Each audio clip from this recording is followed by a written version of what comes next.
بسم اللہ الرحمن الرحیم۔ السلام علیکم معزز طلباء کرام، آپ سب کیسے ہیں؟ آج ہم معطا امام محمد کے سبق نمبر 114 کو پڑھیں گے۔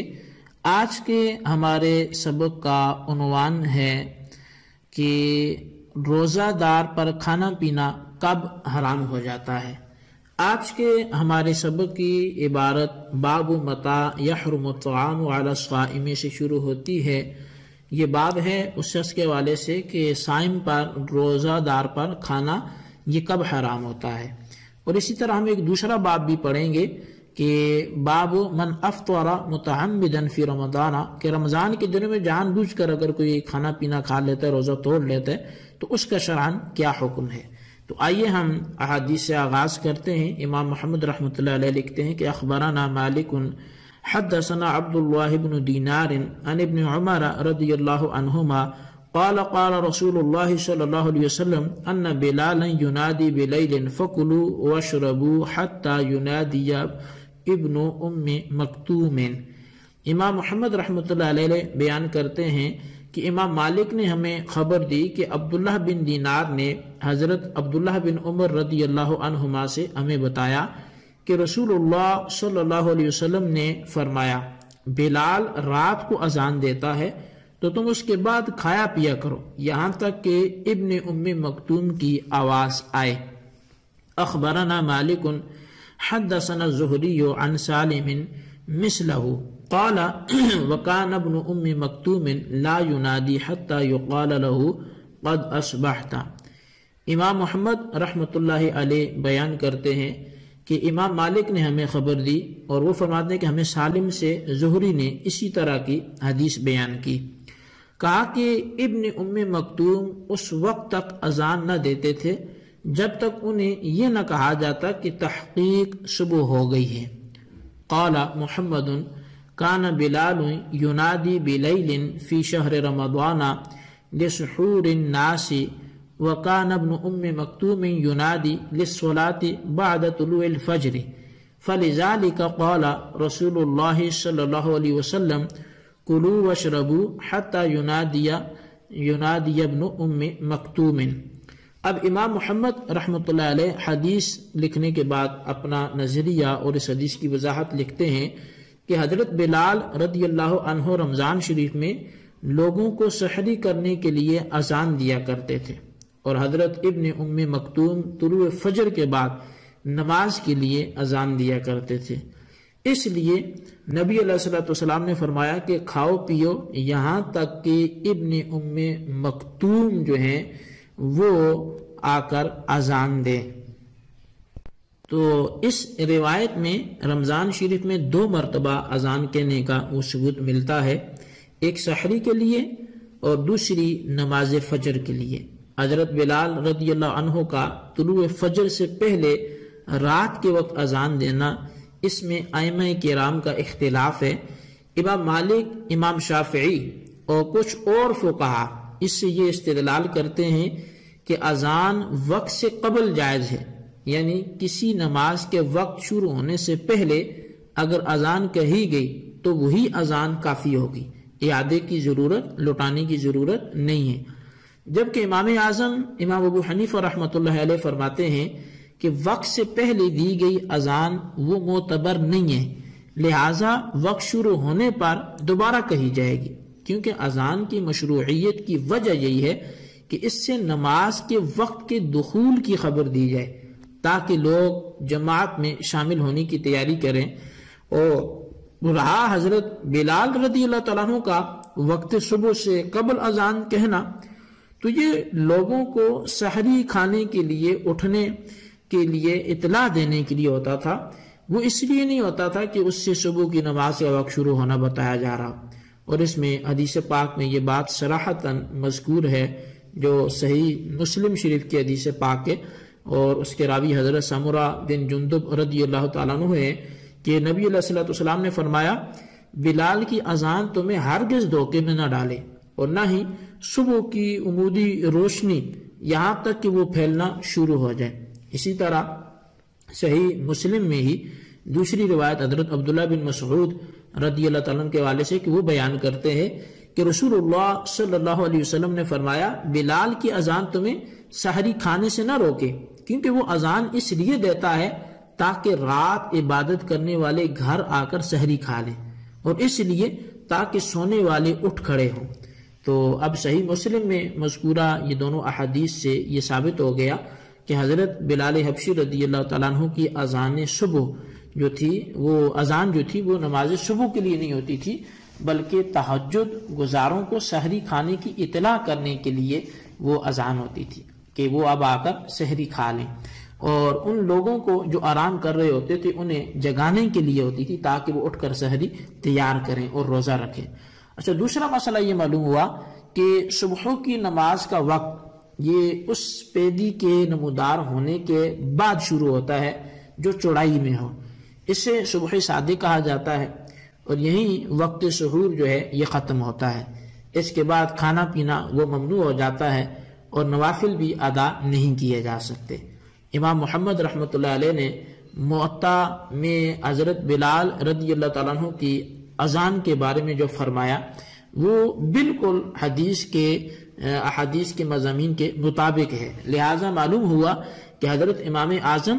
امام ابو حنیفہ رضی اللہ تعالیٰ عنہ کا جو مسلک ہے وہ احادیث کے مطابق ہے،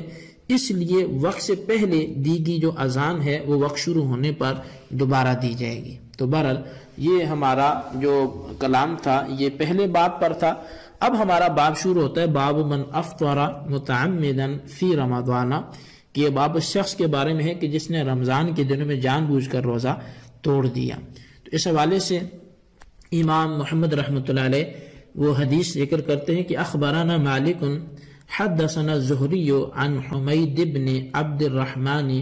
عن ابی ہریرہ رضی اللہ عنہ ان رجلا افطر فی رمضان فامر رسول اللہ صلی اللہ علیہ وسلم ان یکفر بعتق رقبة او صیام شہرین متتابعین او اطعام 60 مسکینا قال لا اجد فأتي رسول الله صلى الله عليه وسلم بعرق من تمر فقال خذ هذا فتصدق به فقال يا رسول الله صلى الله عليه وسلم ما أجد أحدا أحوج إليه مني قال كله۔ امام محمد رحمۃ اللہ علیہ فرماتے ہیں کہ ہمیں امام مالک نے خبر دی، اور وہ فرماتے کہ ہمیں حمید بن عبد الرحمن سے امام زہری نے بتایا، اور انہیں حضرت ابو ہریرہ رضی اللہ عنہ نے بتایا کہ ایک شخص نے رمضان شریف کے مہینے میں روزہ توڑ دیا، تو اس سے رسول اللہ صلی اللہ علیہ وسلم نے فرمایا کہ اس کا کفارہ ادا کرو، ایک غلام آزاد کر دو یا 2 مہینے مسلسل روزے رکھو متواتر، یا پھر 60 مسکینوں کو کھانا کھلاؤ۔ تو اس شخص نے عرض کی کہ حضور مجھ میں تو یہ ہمت نہیں ہے، تو اتنے میں نبی علیہ الصلوۃ والسلام کے ہاں کھجوروں کا ایک ٹوکرا لایا گیا، تو آپ نے اسے فرمایا کہ یہ لو اور اسے صدقہ کر دو۔ تو اس نے عرض کیا کہ یا رسول اللہ میں اپنے سے بڑھ کر کسی کو ضرورت مند نہیں پاتا ہوں، تو فرمایا کہ چلو اسے کھا لو۔ قال محمد وبہذا نأخذ اذا افطر الرجل متعمدا في شهر رمضان باكل او شرب او جماع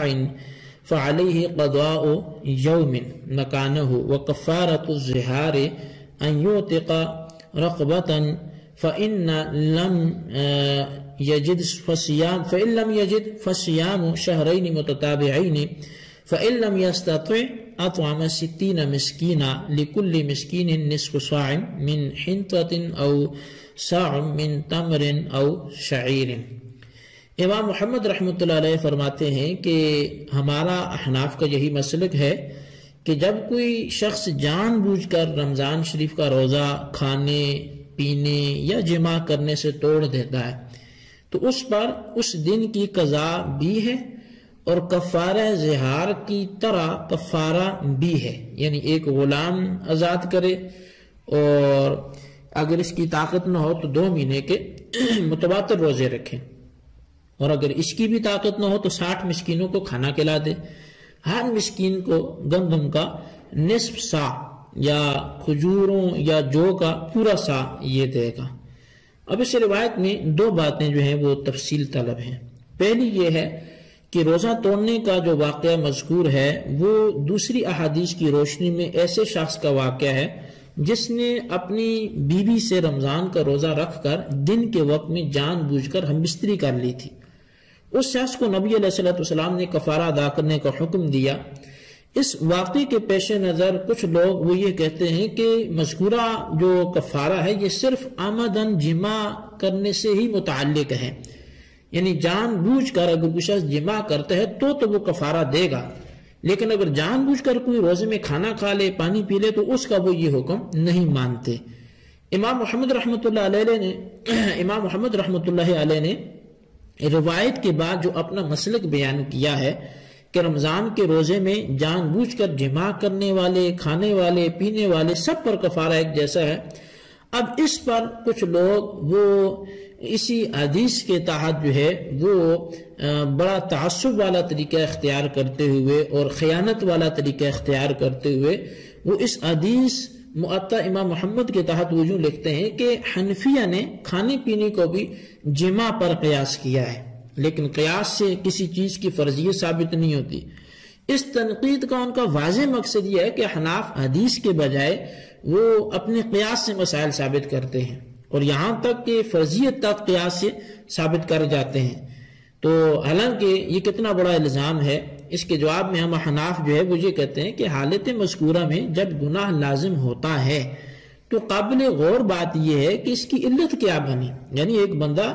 اگر جمع بیوی سے کرتا ہے اور اس کو روزہ ٹوٹ جاتا ہے تو روزہ کیوں ٹوٹا؟ تو ہمارے یعنی احناف کے نزدیک کفارے کی علت جو ہے وہ جمع نہیں ہے بلکہ روزہ ٹوٹنا ہے، یعنی اس کا کفارہ کیوں دیا جا رہا ہے؟ اس لیے کہ اس کا روزہ ٹوٹا ہے، تو روزہ ٹوٹے گا تو کفارہ لازم آئے گا۔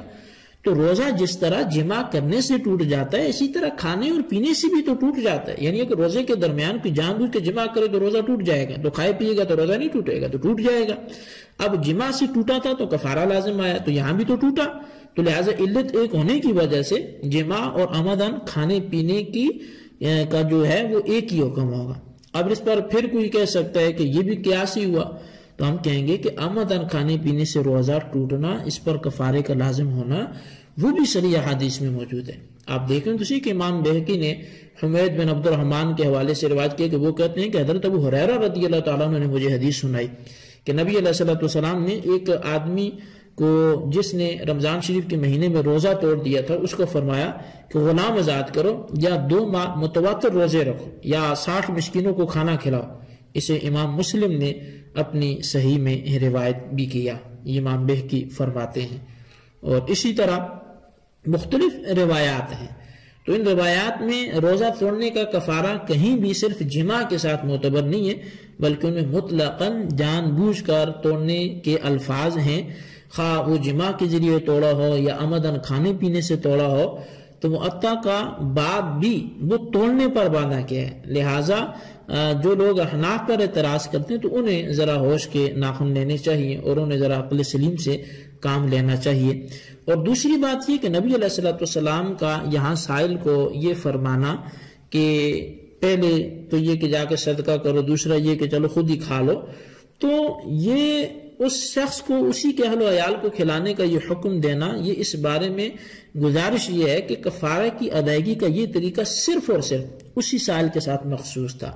اور نبی علیہ السلام کے امور تشریعیہ میں یہ اختیار پر اس کا دار و مدار تھا کہ آپ جس کے لیے جو چاہیں اجازت دے دیں،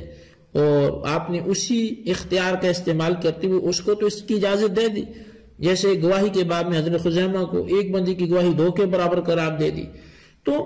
یہ اب اسی ہی کے لیے جائز ہوگا، یعنی اب قیامت تک کسی اور کے لیے ایسی صورت میں کفارے کی ادائیگی وہ ہرگز نہیں ہوگی کہ اب اگر کوئی شخص کہے کہ جی مجھ سے بھی غلطی ہوئی تو میں اپنے گھر میں کھجوریں جا کے کھلا لوں گا، تو اب یہ اس کا کفارہ ادا نہیں ہوگا، بلکہ یہ جو شرف ملا، یہ جو فضیلت ملی، یہ صرف اسی ایک صحابی کو ملی کہ جس نے نبی علیہ الصلوۃ والسلام سے یہ واقعہ عرض کیا، اور نبی علیہ الصلوۃ والسلام نے اس پر رحمت کی جو ہے وہ نظر ڈالی، اور آپ کیونکہ رحمت للعالمین ہیں اور اس پر آپ نے اپنے اختیار سے آسانی پیدا کر لی، ورنہ بقیہ کے لیے جو مسائل ہیں وہ یہی ہیں کہ وہ 60 مسکینوں کو پھر کھانا کھلائے گا، وہ اپنے گھر میں وہ کھانا نہیں کھلا سکتا۔ تو بہرحال یہ ہمارا آج کا سبق تھا، اس کو آپ اچھی طرح سمجھیں، اس کے خلاصے کو اپنے رجسٹر پر لکھیں۔ اللہ تبارک و تعالیٰ سے دعا کرتے ہیں جو پڑھا سنا اسے یاد رکھنے کی توفیق نصیب فرمائے، آمین بجاہ النبی الامین صلی اللہ علیہ وسلم۔